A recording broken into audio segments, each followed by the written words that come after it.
Whispers of the Illuminati, the all-seeing eye on the dollar bill, Freemasons meeting in clandestine lodges. For centuries, secret societies have been rumored to shape America's destiny, their influence a shadowy undercurrent in the grand narrative. But what if I told you the very bedrock of American faith, Christianity, was not merely an observer but an intricate, often paradoxical participant in this hidden history?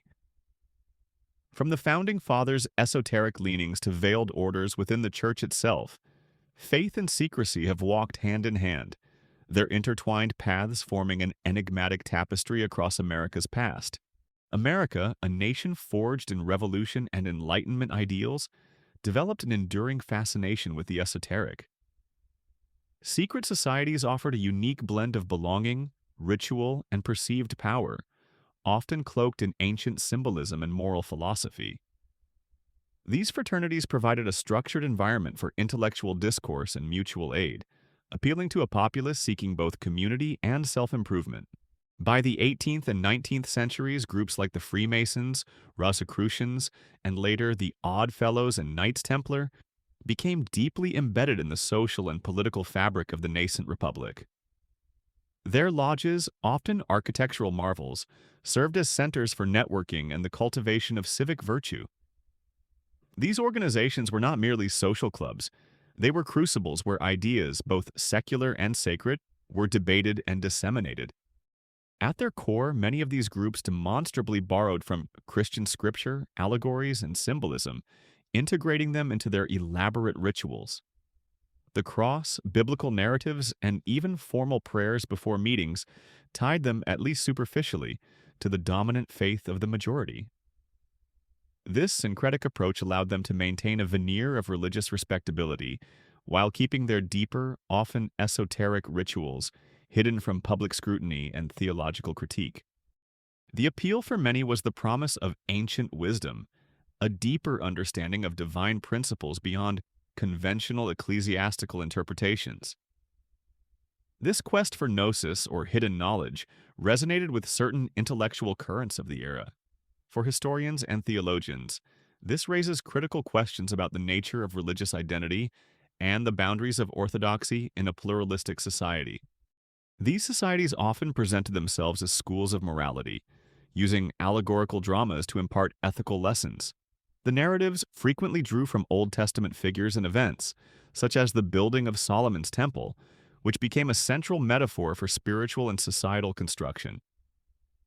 This appropriation of biblical themes provided a familiar framework for members, even as the interpretations diverged from mainstream Christian doctrine. The very act of secrecy, while often viewed with suspicion, also served a practical purpose. It fostered a sense of exclusivity and shared purpose, strengthening fraternal bonds. For researchers, understanding this dynamic requires delving into the social psychology of group formation and the historical context of Enlightenment-era intellectual movements.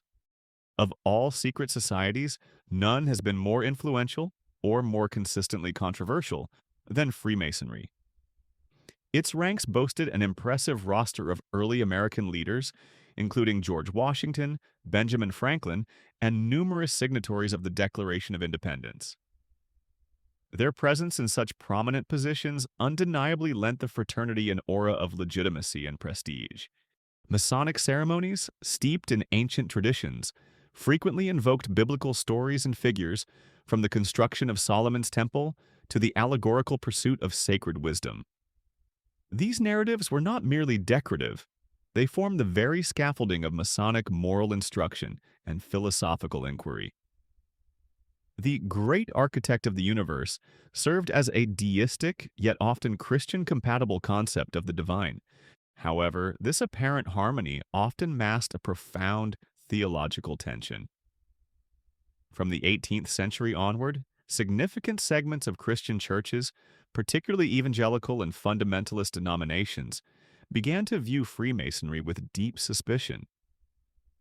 Preachers warned from pulpits that Masonic oaths, which bound members to secrecy and mutual aid, clashed fundamentally with an individual's singular loyalty to Christ. The theological critique centered on several points: the perceived syncretism of Masonic rituals, which incorporated elements from various religious traditions. The concept of a secret God, or a different path to salvation, and the secrecy itself, which was often equated with darkness and deception. For theologians, this presented a hermeneutical challenge. Could one truly reconcile the universalist tenets of Freemasonry with the exclusive claims of Christian revelation?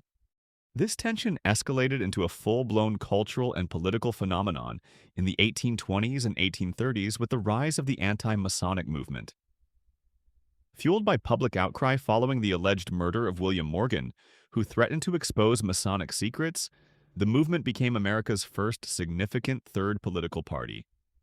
Its platform was explicitly anti-Masonic, arguing that the fraternity posed a threat to Republican values and Christian morality. Yet, paradoxically, millions of Christian men continued to be active Freemasons, often seeing no inherent contradiction between their faith and their fraternal obligations. They viewed Masonry as a complementary moral system, a means to cultivate virtue and contribute to society, rather than a competing religion. This enduring paradox reveals a deeper truth. Christianity in America was not merely a set of doctrines, but a pervasive cultural fabric woven into every societal institution, even the most secretive. For historians, the anti-Masonic movement offers a fascinating case study in American nativism, religious revivalism, and the anxieties surrounding social change. It highlights how deeply religious concerns could intersect with political discourse, shaping public opinion and even electoral outcomes. The debate over Freemasonry forced a national discussion on the nature of religious freedom, civic duty, and the limits of private association. When the phrase secret society enters the American lexicon, one name invariably rises above all others: the Illuminati. Originating as a short-lived radical Enlightenment-era group in Bavaria in the late 18th century, its historical existence was brief and its actual influence limited. Yet its legend, fueled by fear and fertile imaginations, has proven remarkably resilient, particularly in the American consciousness.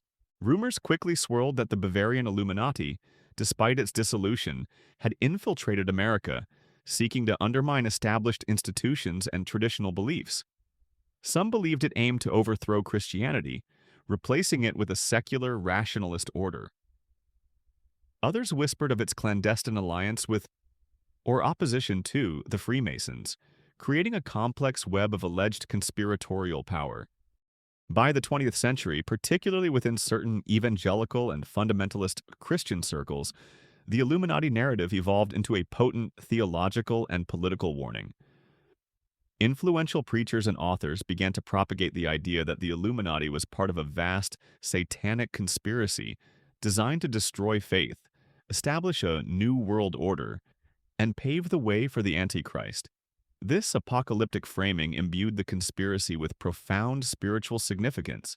Books, sermons, and later, Hollywood films and popular culture eagerly embraced and amplified these narratives, tying the Illuminati to anti-Christian plots, globalist agendas, and even occult practices. The all-seeing eye on the dollar bill, a symbol with complex historical origins, became a ubiquitous proof of Illuminati influence, interpreted as a sign of their hidden control over American finance and government. The truth, as meticulously documented by historians, is far less dramatic. There is no credible historical evidence linking the Bavarian Illuminati to any significant, sustained influence in American power structures or its founding. The group was suppressed in Europe before it could establish a meaningful presence across the Atlantic. Yet, the fear of the Illuminati and what it represented stuck. This enduring myth reveals a profound insight into how deeply Christianity has shaped America's understanding of secrecy, power, and conspiracy. For many, the Illuminati became a convenient scapegoat, an externalized evil onto which anxieties about modernity, secularism, and perceived moral decline could be projected. It provided a narrative framework for understanding complex societal changes through a lens of spiritual warfare.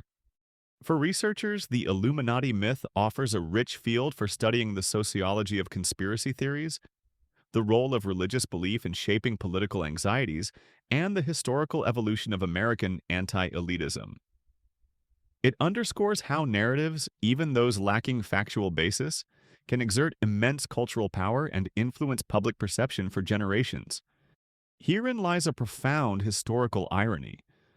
While segments of American Christianity vociferously condemned and feared external secret societies, the Church itself was not immune to the allure of hidden orders and exclusive fellowships.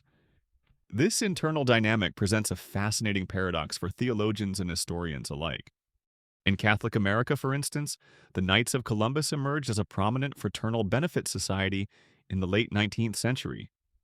Blending fervent religious devotion with ritual secrecy, the Knights provided mutual aid, promoted Catholic identity, and engaged in charitable works.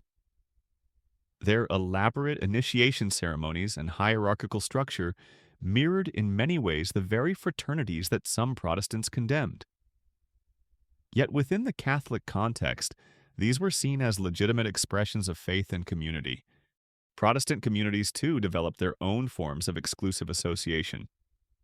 Men's fellowships, prayer circles, and various denominational brotherhoods often featured coded handshakes, specific initiation rites, and a sense of privileged membership. While perhaps less overtly secret than Freemasonry, these groups fostered an inner circle mentality, where certain knowledge or spiritual experiences were shared only among the initiated. Even within the dynamic landscape of evangelical America, particularly during the great revival movements of the 19th and early 20th centuries, the concept of exclusive inner circles of believers emerged. These groups often claimed to guard special spiritual truths, deeper insights into Scripture, or unique pathways to divine favor, accessible only to those who met specific criteria or underwent particular experiences. This created a hierarchy of spiritual knowledge, echoing the esoteric traditions of other secret societies. The existence of these Christian secret or semi-secret orders forces a critical reevaluation of the anti-secret society rhetoric. Was the opposition truly to secrecy itself, or to the content of the secrets and the perceived theological deviations of groups like Freemasonry? For theologians, this raises questions about the nature of revelation, the role of tradition, and the potential for spiritual elitism within religious communities. This phenomenon highlights that secrecy, in various forms, can serve multiple functions within religious contexts: to protect sacred knowledge, to foster communal identity, to ensure moral discipline, or even to create a sense of spiritual superiority. For researchers, it underscores the complex and often contradictory ways in which religious communities navigate the tension between public proclamation and private practice. Secret societies in America were never solely about rituals or philosophical discourse. They were profoundly about influence and the strategic cultivation of power. Fraternal organizations, particularly Freemasonry, built extensive networks of trust and reciprocity that proved invaluable in the realms of business, law, and politics. Membership often opened doors, facilitated connections, and provided a ready-made support system. The historical record reveals a striking number of American presidents, from George Washington to Harry S. Truman, who held Masonic affiliations. This fact alone suggests a significant, albeit often understated, connection between fraternal membership and political assent. These networks provided a powerful, informal infrastructure for political organizing and the dissemination of ideas. At times, the Christian faith of these leaders was openly displayed, serving as a public affirmation of their moral character and alignment with societal values.